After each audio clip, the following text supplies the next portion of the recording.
Moving to a French city was one of the best things that ever happened to me. I never thought that I would give it all up. How could I? This city has it all. Historical architecture, artisan boutiques, and antique bookshops, culture, and the most delicious French food. City life offered me this rich experience of variety. I learned a lot about life and people in my beloved French city. I never imagined that 2 years later I would have to say goodbye to all the abundance that city life offers. I never imagined that what came next would be even more of a miracle. Before living here, I used to think that a life without living in a city was unthinkable. And yet, giving it all up made me free, more liberated, more deeply connected. Leaving the city made me see past the smoke and mirrors and right to the heart.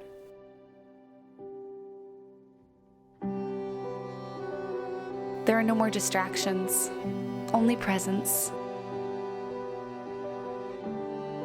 But with every new place you move to, there's always something that must end. A chapter needs to close. Unfinished business needs to be taken care of. And sometimes, you just need to say goodbye to a part of you that no longer exists.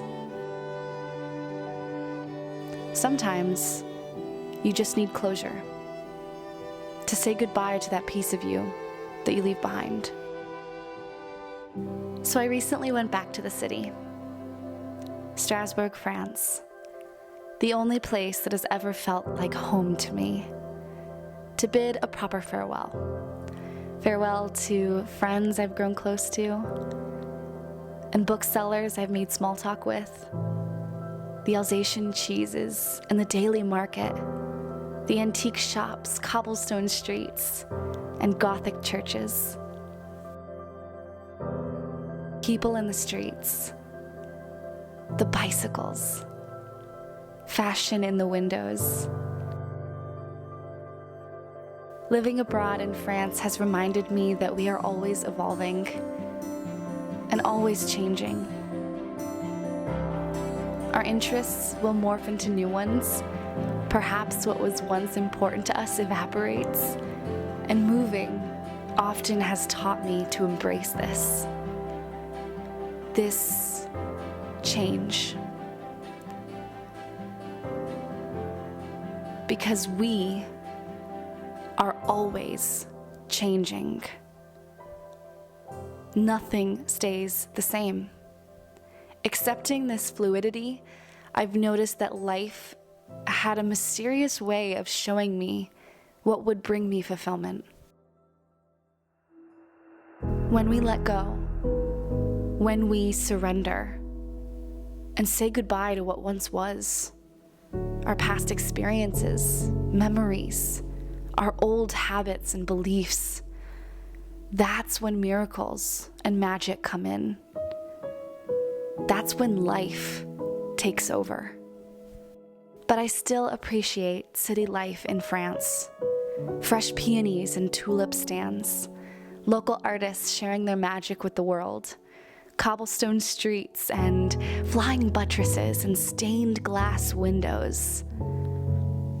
I love it all. I love city life in France. Shopping in France is not like shopping in Paris.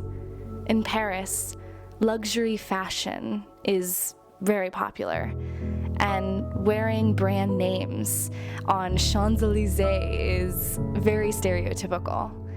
But in France as a whole, I've noticed that the French don't place emphasis or importance in having luxury brands. I noticed that the French love art, and they love handcrafted items and things that are unique. In Strasbourg, artisan boutiques and thrift stores are much more popular than visiting chains or luxury brand companies. When visiting French cities, I love to spend my days window shopping and admiring the beauty that is all around me, from the architecture to the window displays.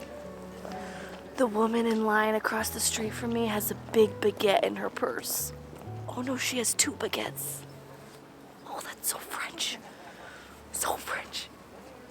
There's a lot of magic missing here in this city because cafe culture is such a huge part of the French culture, and it's such a huge part of daily life here in France. And you know, people sipping espressos at a little table inside a cafe, or when it's cold out, going inside a coffee shop or a restaurant and having an apéro, or a cappuccino or a latte or something.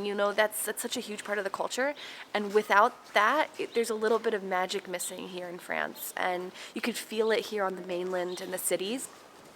All the decorations are still up, the wreaths, the garland, the lights, the Christmas tree, the famous Christmas tree in the center of Strasbourg and Clubber Square is still up, but there's no markets, there's no stalls, there's no, cafe culture, there's no restaurants open, people eating inside. And one of the things I loved about Strasbourg was, walking past a restaurant or a cafe and seeing people in the windows eating and having a meal with one another and drinking a cappuccino or writing in a journal with a cappuccino. And every time I would pass a cafe or a restaurant, I always loved seeing that. And I felt so at home, and I felt so comforted, seeing people out and about and enjoying the cafes.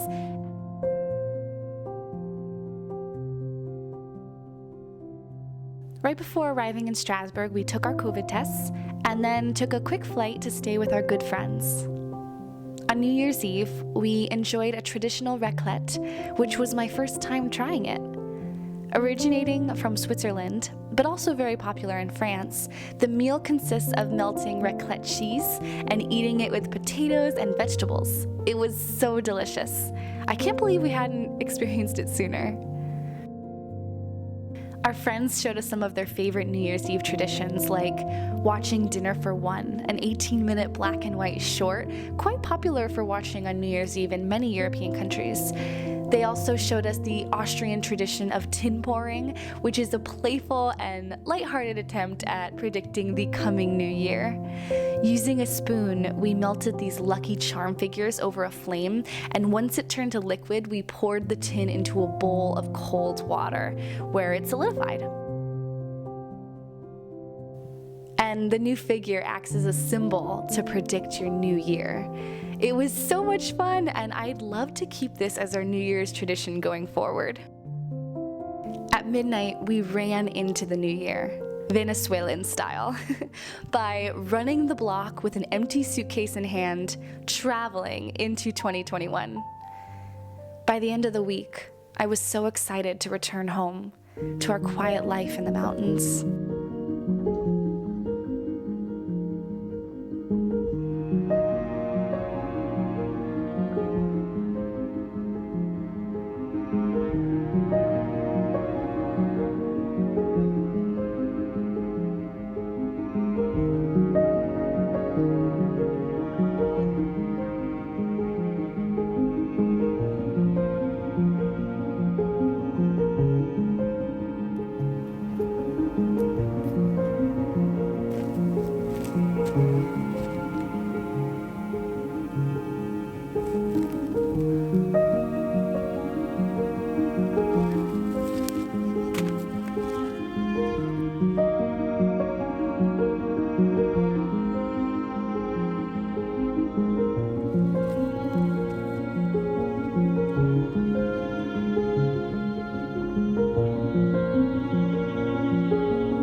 it's me, Helena. I am checking in, adding this more casual sit-down video footage into the recent video that I made of my trip to Strasbourg. So I went to Strasbourg last minute, very spontaneously, for a week, and gosh, it was so nice to go back, to say goodbye to things, to really close that chapter. I feel so fresh.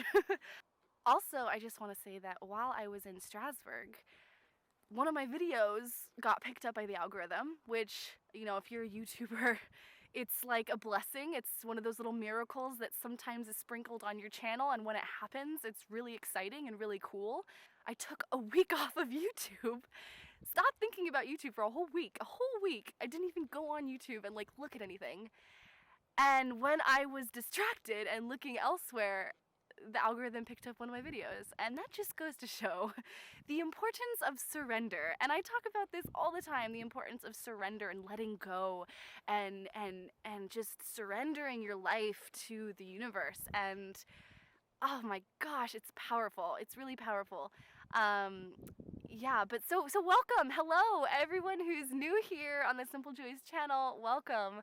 I make videos all about slow living in a way that isn't slow.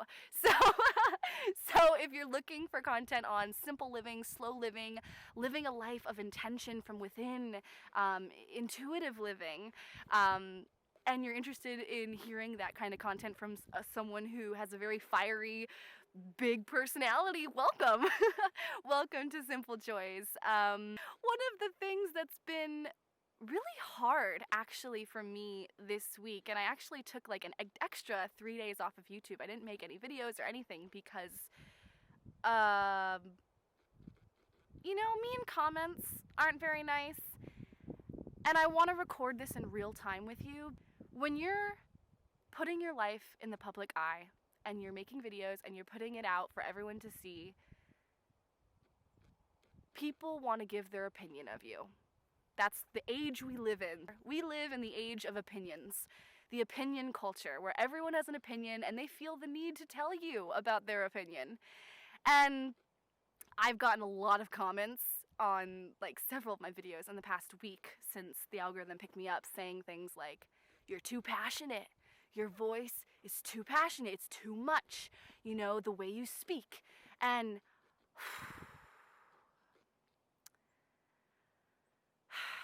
I wish I could say it didn't bother me, but it does. And it bothers me to a point where I get a little insecure, but it doesn't bother me enough to change. But here's the thing. There's constructive criticism, which is helpful, but then there's criticism and opinions from people who just don't vibe with you, who just don't like your personality. Sometimes your opinions aren't necessary.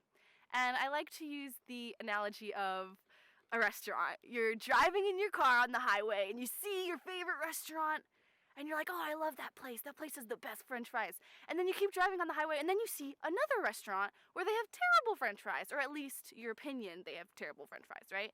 And so you decide to pull over your car, get off the highway, park in the parking lot, get out of your car, walk right into that restaurant, stand in the lobby and say, "Hey, I don't like your French fries. They're a little too crunchy for me. I like a softer French fry. This place has too crunchy of a French fry and I don't like it. Just thought you should know. Just wanted to give you some feedback." And then walk out. I use that analogy for social media because you wouldn't say that to anyone in real life. You would never tell someone that. It's not normal. We humans we're not used to this. And so as a new YouTuber, as someone who is new to this experience of putting my life on video on the internet for everyone to see and then get picked up by the algorithm, it's just like, it's different. And I realize now that I need to protect myself. And so I am doing things behind the scenes practically that I'm doing to protect myself. A lot of that is using crystals. I use crystals to help protect my energy and to clear my energy. I've just picked up a lot of pyrite crystals to help me with my solar plexus chakra. And I'm also spending less time in the comments. You know, I've always been so active in the comments and responding to you guys, and I'm still going to do that like the first day of posting a video. You can only take so much criticism and also so much praise. You know, even with praise, when you get too much praise, it can be really harmful to your spirit. And so working with crystals, doing a lot of EFT tapping, which I've talked about EFT tapping in previous videos. Emotional freedom technique, it's using your fingers to tap the meridian points on your face, and you repeat these affirmations and you talk yourself through it. And so when I feel negative, or when I feel pain, or just not good energy, I do EFT tapping. That's like my go-to thing. It's been like that for the past few years, and it's a miracle. EFT tapping is my go-to healing modality whenever I feel negativity. And also just being in it. I think in the positivity movement, in the joy movement, a lot of people talk about, like, you know, ways to feel more positive, and I'm all for that stuff, because I really believe that what you do affects how you think and how you feel, and how your feelings affects your beliefs and your mood, and then your mood after a long period of time affects your personality and your temperament. And so yes, habits are really important to feeling good, but at the same time, we shouldn't avoid those painful feelings. We shouldn't avoid the negativity. We shouldn't avoid feeling sad or feeling down, and we should pay attention to it and look at it and examine it for what it is and allow ourselves to feel it. But then move on. You know, we don't want to wallow in feelings of self-pity or feelings of, you know, sadness. We don't want to wallow in that, but we do need to acknowledge it and appreciate the aspect of letting go, right? Like, I feel like anytime we experience pain or sadness or grief or anything, we need to shed and let go of those excess layers, right? And the only way to let go is to truly acknowledge and appreciate that experience for what it was. And so on YouTube, these past like 4 days, I have been feeling not as positive, because I wish I could say that, you know, the comments about how I speak or my personality or who I really naturally am, that doesn't affect me, but it does affect me. And it makes me feel sad that people can't accept me for who I am, you know? And obviously it's not a lot of people. Like, I'm really lucky. I've got a small channel, you know, most of the people are very like loving and kind, and you guys are light workers, and that's why you resonate with my channel. The only reason you resonate with my channel or with me is because you are seeing what is within me that is in you. I am reflecting back to you that which you have. And that's the same for anyone that we're interested in. Like, all the influencers, the podcast people that I love, the YouTubers that I follow, they are people that have this light energy, and it's because I see myself in them. They are reflecting back to me that which is within myself. And I'm so grateful to you guys, because you guys are just like light beings. You are just so kind, kindred spirits. And that is a huge reason why I came onto YouTube, was to find you guys, to connect with kindred spirits, people who are like me. You know, I really wanted to connect with people who are joyful and see optimism and see wonder and childlike joy and enchantment. And I wanted to connect with people like that. And I love your comments, and it really means the world to me. But with growing, there is an increase in criticism, and not constructive criticism. You know, we're talking about criticism from people who just don't like me, and they don't like my personality, they don't like how I speak. And that is me stepping into my personal power. And actually, my word for the year, if you have not created a word for your year yet, please do. Sit down with a journal, meditate, get silent, get still, and just start writing down the feelings that you want to feel in 2021, and pick out a word that embodies the core theme lesson of that year. My word for 2021 is empowerment. Step into my personal power in a way that I don't want to be affected by these comments. The fact that I feel so drained from people who just don't resonate with me, that's a problem. And I am willing and I'm determined to tackle that problem this year, and to become very strong in my personal power, and to be a phoenix. Be a phoenix rising from the ashes. That is what I want to do this year. We as beings are constantly shifting and evolving and changing. And what a way to live. What a way to live. What a way to just drink this life in.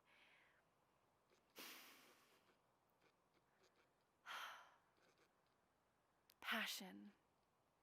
It feels like sometimes like there's just passion pouring out of me, and it's like streaming out of me, and it's passion. That's it. What a marvelous way to live. What a way to experience life when you are passionate and you feel enthusiasm and exuberance and life in your veins. What a way to live. It is not boring. It is enchanting. Passion. If you are someone with passion, and you probably are, because I feel like you wouldn't like me or my videos or be subscribed to my channel if you weren't passionate, because everything I talk about, everything I say, I see is infused with passion. So milk that. See life through the lens of passion, because what a way to live. It's truly incredible to live a passionate life. Passion. Hell yeah. Don't forget to give this video a thumbs up and tap the notification button and subscribe to watch more Simple Joyce videos.